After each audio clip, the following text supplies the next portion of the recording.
1, and that's the last Saturday in August. The way the calendar falls this year, there will be 2 open dates for everybody. Love that. And we start last Saturday of August. Yeah. Eastern Kentucky is team number 1, which I guess that's not new news, right? We've known the non-conference. We have known the non-conference schedule for a while, yeah. All right, so Eastern Kentucky, week 1. Week 2, the Bulldogs will head west, young men, to the desert to take on Arizona State. Tempe. Yes. Tempe, Arizona. Arizona State in week 2 on the road. Toledo comes to Starkville. Over-under on that Arizona State-Mississippi State game is 106. Not points.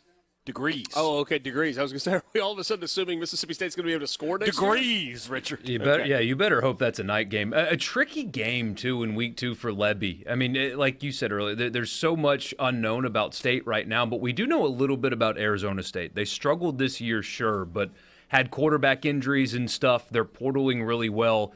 Dillingham's going to win there.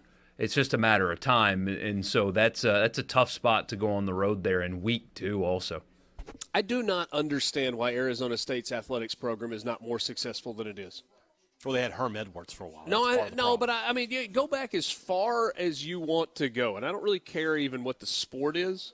I mean, it has to be a lack of institutional and fan support and resources.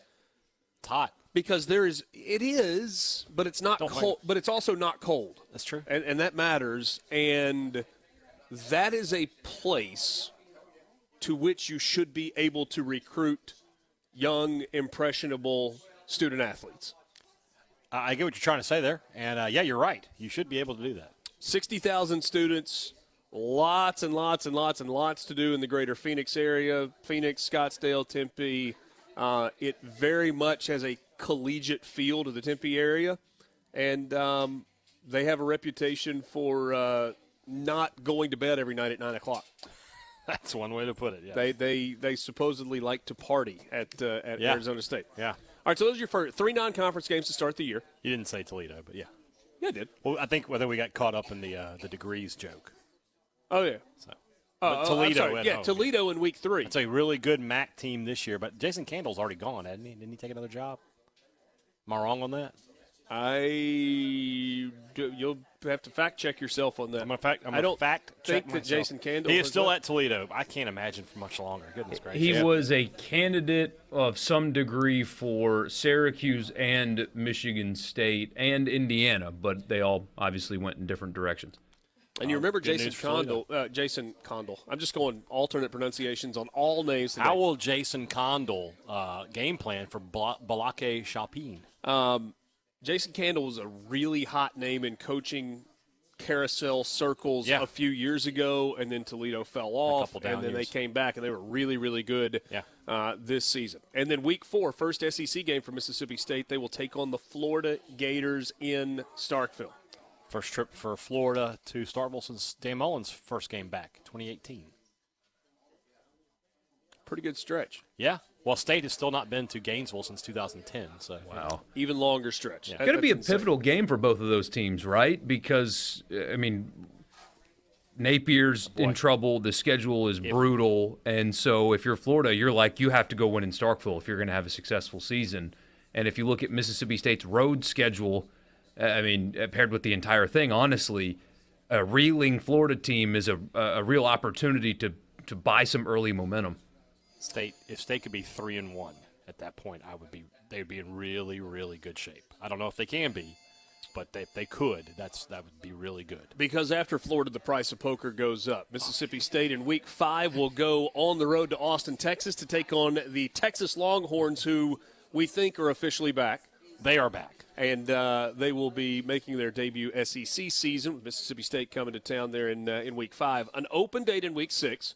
Week 7, Mississippi State will once again be on the road, and it's not necessarily a whole lot easier than the trip to Austin. No. They'll go to another A-town. This time it's Athens. Yeah. To take on the Georgia Bulldogs. And then we'll come back home for a Texas A&M team that Mississippi State has had success against, less so this year, but over the last really decade, Mississippi State has certainly had its fair share of success against Texas A&M. Yeah. About the halfway point for the Mike Elko first season. Yeah. Then 3 straight home games. So Texas A&M, Arkansas, UMass, and that's not only 3 straight home games, it's 3 straight weeks with home games. No open date mixed in there. Right. After the UMass game, Mississippi State will go to Tennessee, and then they will have an open date before the final 2 games of the regular season, home against Missouri and in Oxford for the Egg Bowl. Yeah. That's a tough schedule. I mean, there's no getting around it. That's the SEC. Everybody's got a tough schedule. But for all the happiness that came from not having Alabama, Auburn, LSU, you got replaced with at Texas, at Georgia, and at Tennessee. That's a tough stretch for Mississippi State. So I've said it once. I'll say it again. 6-6 would be a big accomplishment for Jeff Lebby. More coming. So a couple of things about the Mississippi State schedule. We get a question or not even a question. It was just a comment. It said that state schedule is brutal. It's tough. It is. So, again, the road games in the SEC, at Texas, at Georgia, at Tennessee, at Ole Miss. I mean, that's maybe State's. Normally you think about State's road schedule, right? Mm-hmm. The last few years, it has always been flipped and flopped where you were either at Alabama, LSU, Kentucky, and Ole Miss in the odd years or in the even years.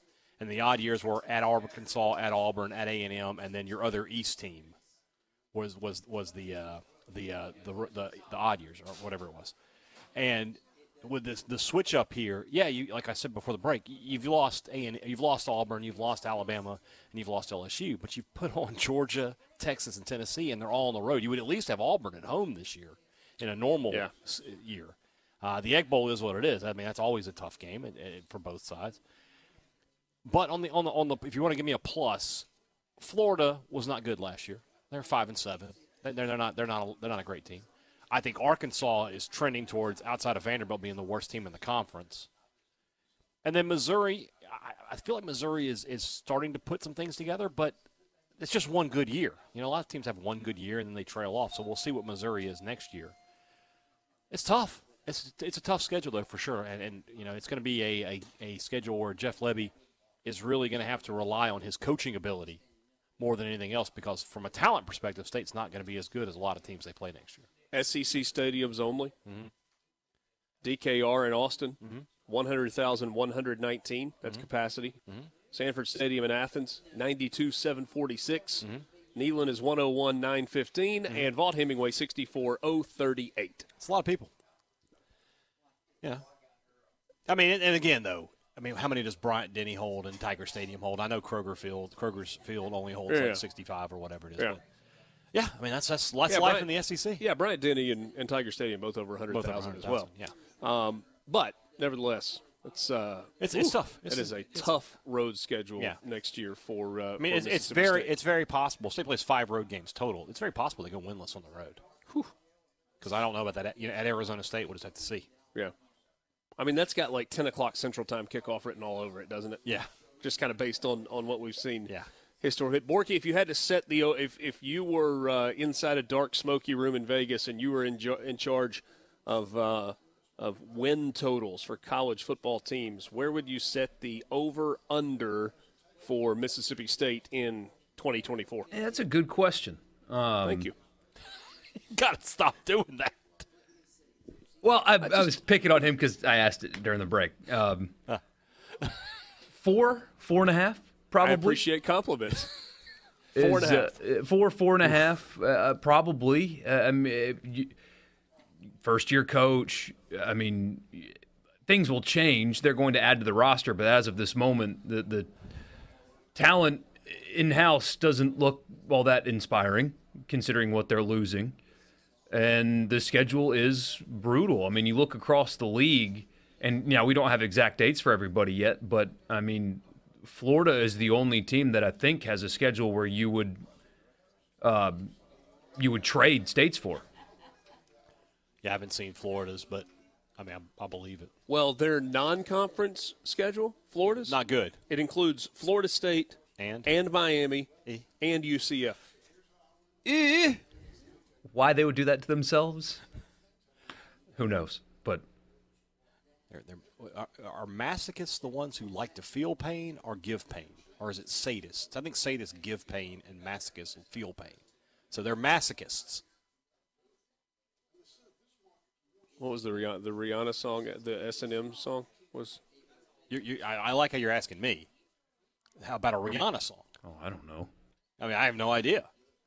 I want to ask one of these nice ladies at the counter. They've got a better chance of knowing it than me. So we're going to get this question, and so I think kind of get it out of the way. Egg Bowl date. Any idea? It's not official. I feel like I've. So when they say it tonight, are they going to give it's on this day for now, or like they're going to say it's on Saturday, but that is subject to change. I just don't expect it to be on Saturday. I mean, without it being official, I can tell you that it is very, very, very likely that the Egg Bowl is going to be on Thanksgiving night next year in October.